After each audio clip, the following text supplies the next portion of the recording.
Hello students, welcome to our channel Sandeep sir allrounder.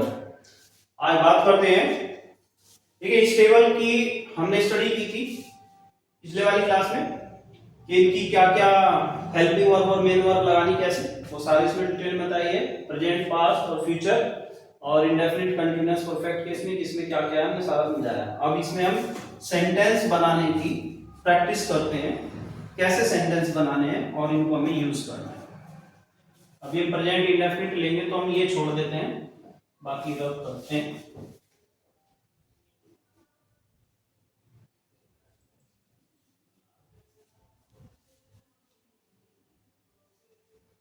तो इसमें जिसने ये वाली क्लास नहीं देखी वो पहले इस क्लास को देख ले। इसको क्या पहली 3 क्लास कम से कम उसको देखनी पड़ेगी, तब जाके ये समझ आएगा। फिर भी हम कुछ मेन बात ले लेंगे उनकी और स्टार्ट करते हैं। प्रेजेंट का इंडेफिनिट, ये प्रेजेंट है, प्रेजेंट का इंडेफिनिट टेंस हम स्टार्ट कर रहे हैं। प्रेजेंट का इंडेफिनिट इंसर्ट कब हो गई है। प्रेजेंट इंडेफिनिट की पहचान बताइए जरा। पिछली वीडियो देखी होगी, आपको पता होगा। प्रेजेंट इंडेफिनिट में हिंदी के वाक्यों के अंत में क्या आता है? हिंदी के वाक्यों के अंत में ता है, ती है, ते हैं आदि शब्द आते हैं। तो जो प्रेजेंट इंडेफिनिट है उसकी पहचान पहले तो पता होनी चाहिए आपको। उस टेबल में मैंने बहुत अच्छे से समझा रखी है। हिंदी के वाक्यों के अंत में ता है, ती है, ते हैं, ता हूं या ती हूं टाइप का, या हो, इस टाइप के शब्द आते हैं। ठीक है, तो ये तो हुई पहचान। रूल्स क्या है? रूल्स ये है बनाने। रूल से हमारा मतलब है कि किस किस टाइप के सब्जेक्ट में कौन कौन सी हेल्पिंग वर्ब या मेन वर्ब लगनी है।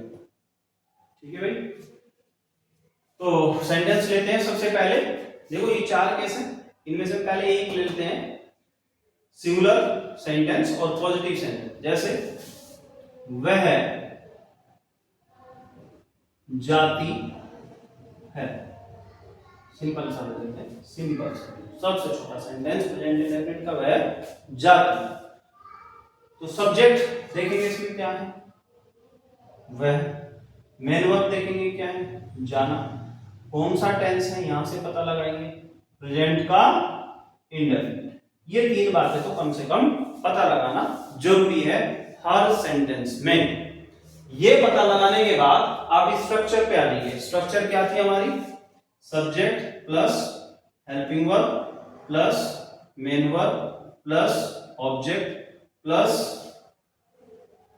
एडजेक्टिव या एडवर्ब और प्लस टाइम। ठीक है, इसका मैंने आपको रूल समझा रखा है उसमें कि अगर पॉजिटिव सेंटेंस आएगा तो ये स्ट्रक्चर सीधी बनानी है, और अगर क्या वाला सेंटेंस आता है तो उसका इलाज है ये हेल्पिंग वर्ब का पहला पार्ट उठा के आगे WS टाइप वर्ड आता है तो उस सबसे ही शुरू में राजा, और इसके साथ में हेल्पिंग वर्ब भी रहेगी, बजेगी। उसके बाद में अगर नोट आता है तो पहले हेल्पिंग वर्ब के पहले वर्ड के पीछे नोट लगा देते हैं। ये सब मैंने समझाया है, इसी के अकॉर्डिंग चलेगी। सबसे पहले नंबर किसका है, सब्जेक्ट का। हम कौन सा सेंटेंस बना रहे हैं, पॉजिटिव। पॉजिटिव का मतलब मैंने बताया था, पॉजिटिव वो सेंटेंस होता है जिसमें नोट नहीं आता, यानी कि नहीं शब्द नहीं आता। जैसे वह स्कूल जाती है तो पॉजिटिव हो गया, ठीक है, ये पॉजिटिव सेंटेंस है। और वह स्कूल नहीं जाती है तो नेगेटिव हो जाएगा। अभी हम पॉजिटिव की बात करते हैं। तो पॉजिटिव में ये स्ट्रक्चर है, हमने देखा इसमें सब्जेक्ट है, मेन वर्ब है और ये प्रेजेंट का इंडेफिनिट है। प्रेजेंट का इंडेफिनिट है तो ये रूल वाला, ये वाला कॉलम आपके दिमाग में चलना चाहिए, आ जाना चाहिए। ये बात सोचते हैं तभी बना पाएंगे, वरना नहीं बना पाएंगे।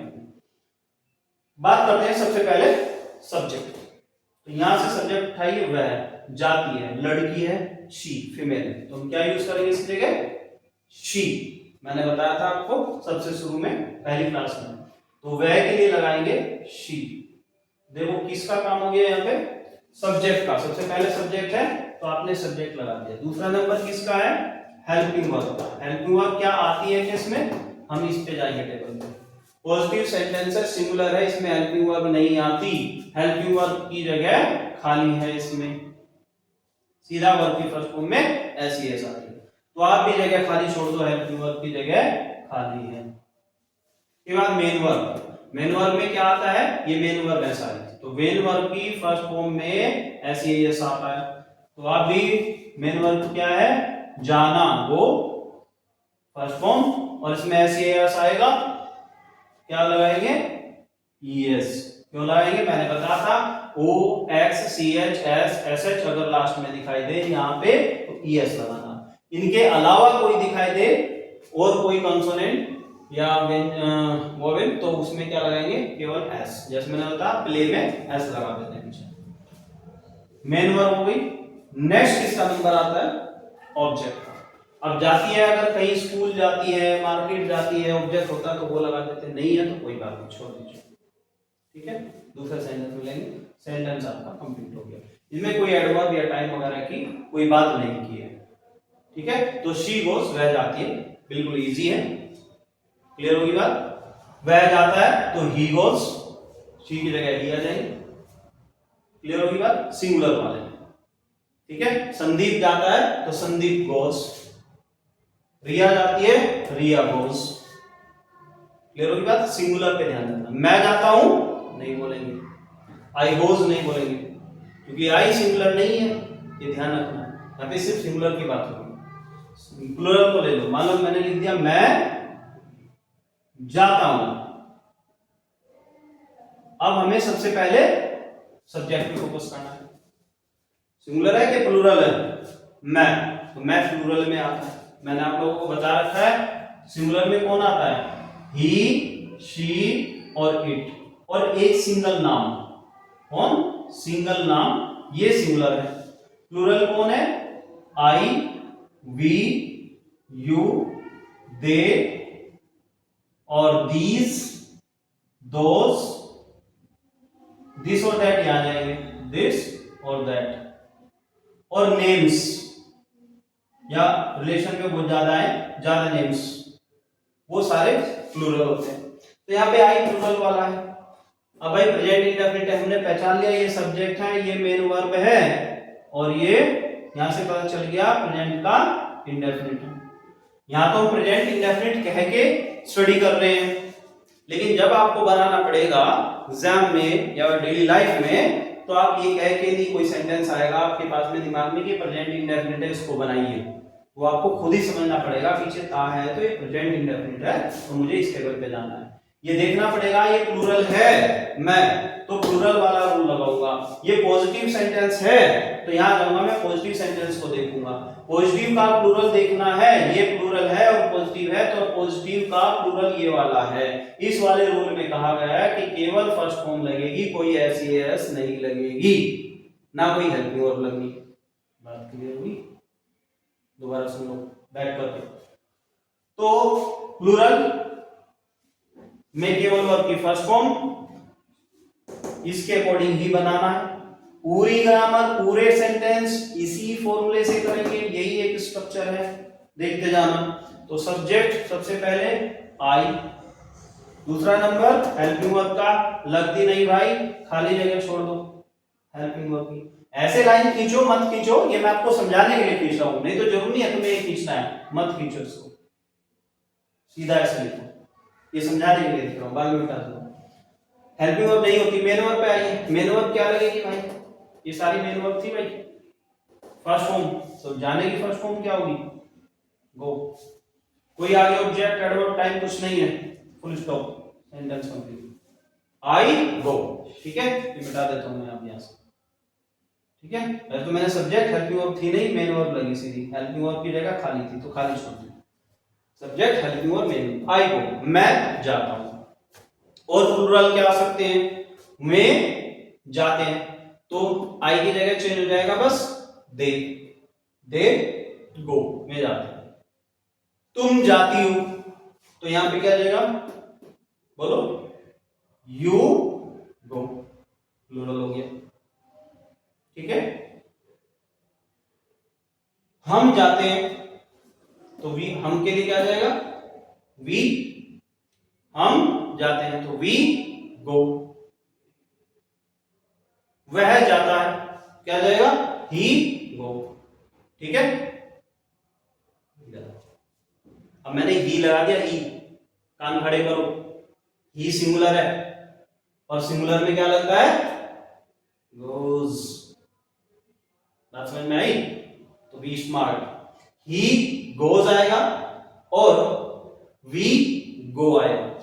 ये डिफरेंस आपको क्लियरली समझना है। मैं कहूं राम जाता है तो राम गोज, मैं कहूं राम श्याम मोहन तीनों जाते हैं तो Ram Shyam Mohan all the three goes, क्योंकि एक से ज्यादा होता।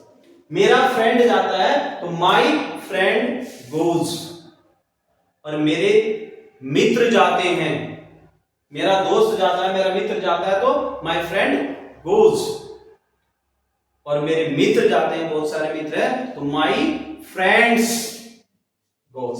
कैसे लिखेंगे, माई फ्रेंड्स, ये बहुत सारे लोग हो गए सब्जेक्ट, अब गो, सॉरी माई फ्रेंड्स गो, और माई फ्रेंड अगर अकेला लिखेंगे तो माई फ्रेंड गोज।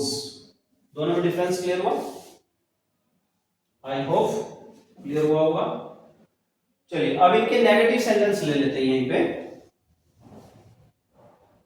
मान लो शी गोज, इसका नेगेटिव बनाना हो, कैसे बनाएंगे नेगेटिव? नेगेटिव के लिए मैंने बोल रखा है हेल्पिंग वर्ब के जस्ट पीछे नोट आएगा।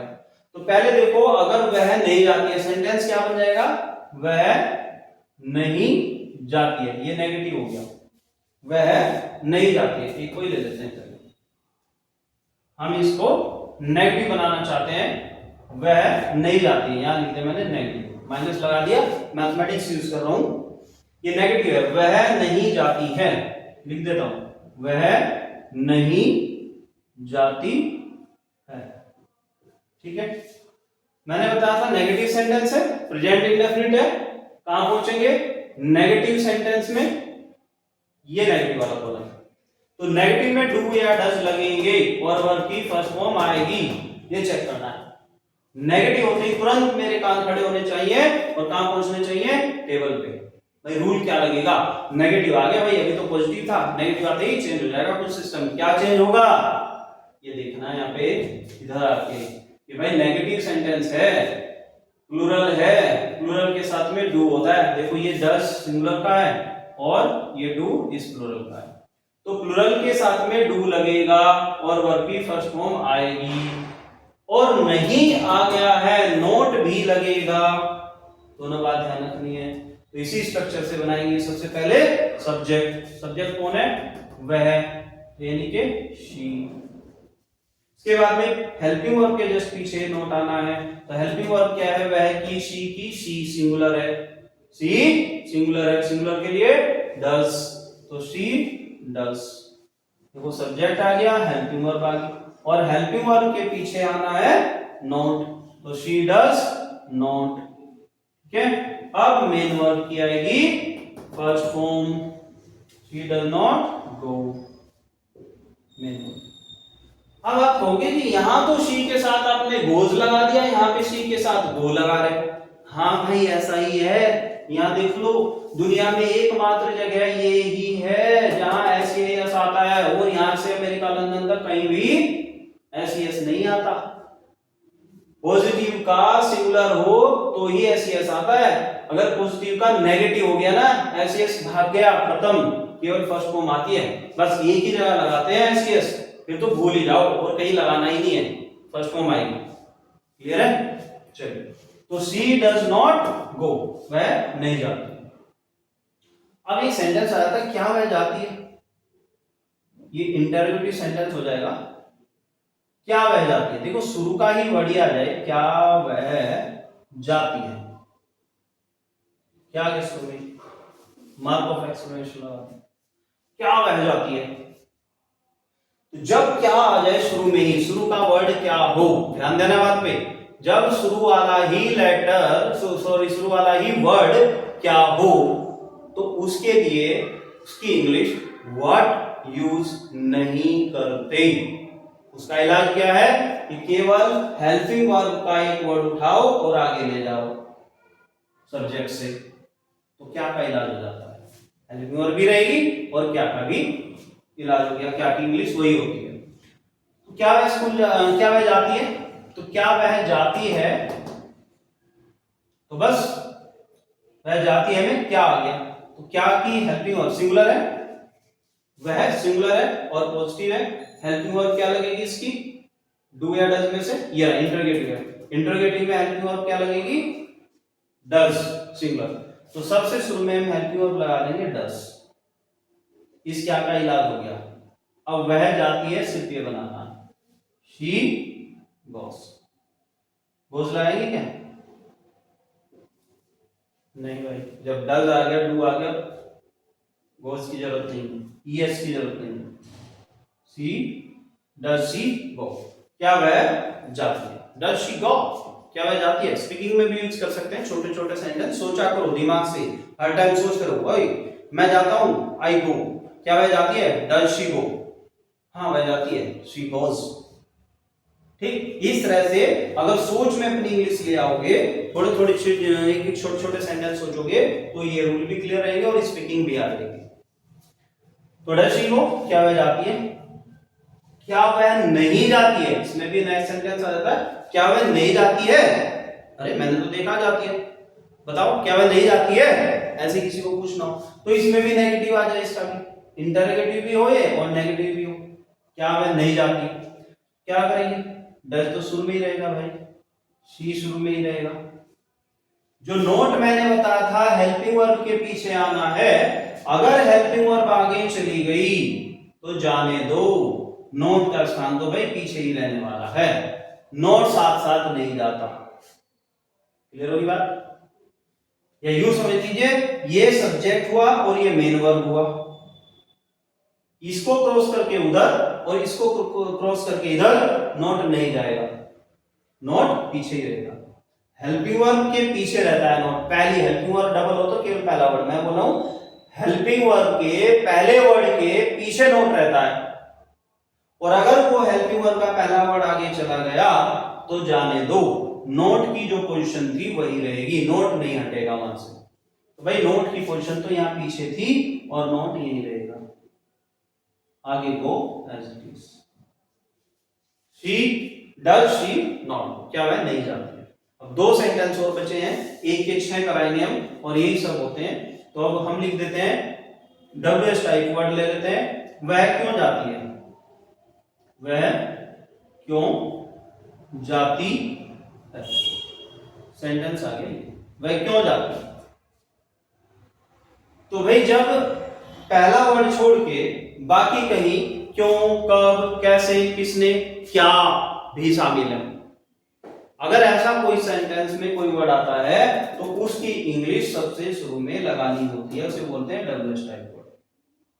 जैसे इसमें क्यों आया सबसे पहले, तो क्यों की इंग्लिश छांट के सबसे शुरू में लगा देंगे, क्या होगी क्यों की इंग्लिश, वाई, वाई सबसे शुरू में आ गया, वाई राजा होता है, डब्ल्यूएच टाइप वर्ड राजा होते हैं, इनके साथ में इनका वजीर भी रहता है, वजीर कौन होता है, हेल्पिंग वर्ब का पहला वर्ड, तो हेल्पिंग वर्ब का पहला वर्ड भी इसके साथ साथ रहेगा राजा के, और वह जाती है सिंगुलर है, और सिंगुलर के इंटरोगेटिव में क्या लगता है, डज, तो भाई डज भी लगाना पड़ेगा इसके साथ साथ। अब कहानी चलेगी सब्जेक्ट से और बाकी ये चीजें, तो अब सब्जेक्ट आएगा वह, शी, बाकी हेल्पिंग वर्ब आगे चली गई है, सीधा मेन वर्ब का नंबर आया। अब मेन वर्ब में ये सब्जेक्ट है, मेन वर्ब में बात करेंगे, क्या है मेन वर्ब, जाना, तो जाने को क्या बोलेंगे, गो, व्हाई डज शी गो, वह क्यों जाती है, क्लियर हुई बात। उसके बाद में वह क्यों नहीं जाती है, अगर इसमें भी नोट लगाना हो तो भाई व्हाई डज शी, और नोट का स्थान इधर है क्योंकि ये सब्जेक्ट को और मेन वर्ब को क्रॉस नहीं करेगा, Why does she not go? Why does she not go? कई लोग इस डज के साथ साथ उठा के यहां ले आते हैं नॉट को। स्पीकिंग वगैरह में चल जाता है, लेकिन ग्रामेटिकली वो सही नहीं है, आपको नॉट को पीछे ही रखना है। Why does she not go? Flow बनाने के लिए why doesn't she go ऐसे बोल देते हैं, लेकिन बोलने तक सीमित है, लिखना नहीं चाहिए। तो why does she not go? अगर आपको स्पीकिंग करनी है तो स्पीकिंग भी वेरी इजी है। वह जाती है she goes, वह नहीं जाती है she does not go, अब goes नहीं बोलेंगे, she does not go, she doesn't go, right? फिर मैं जाता हूं I go, हम जाते हैं we go, हम नहीं जाते हैं we don't go, do not go short में क्या बोलते हैं don't, क्या बोलेंगे don't, do not, जी हाँ। ये स्पीकिंग करते हुए हम जब do not आता है तो उसको बोलते हैं don't, मैं हिंदी में लिख दूं उसको don't, don't भी बोल देते हैं तो don't, वही वाला don't जो गुंडा होता है ना, don't के पीछे 11 मुल्कों की पुलिस है, कौन सा डायल हो गया वही वाला don't। तो I don't, जब भी मना करना होता है कि हम ये काम नहीं करते या मैं ये काम नहीं करता तो don't बोल दो I don't, फिर आराम से बोल दो क्या नहीं करते I don't go, मैं नहीं जाता, I don't eat, मैं खाता नहीं, क्या नहीं खाता samosa, I don't eat samosa, मैं चाय नहीं पीता, I don't take tea, मैं स्कूल नहीं जाता, I don't go to school, right? तो जो भी मना करना हो स्पीकिंग में आप ऐसे बोल सकते हैं। मैं करता हूं तो आई एक्शन, सीधा सीधा बोल दो आई डू, जो भी करते हो, ठीक है? मैं खेलता हूं तो आई प्ले, मैं खेलता हूं, ऐसे बोल सकते हैं आप, स्पीकिंग यूज कर सकते हैं। आई होप इसमें इतना काफी। इसके बाद में और जिसमें हम मेन वर्ब, ऑब्जेक्ट, एडवर्ब और टाइम लेंगे अब नेक्स्ट वाली क्लास में, उसकी प्रैक्टिस कराएंगे। इसमें इतना ही, थैंक यू।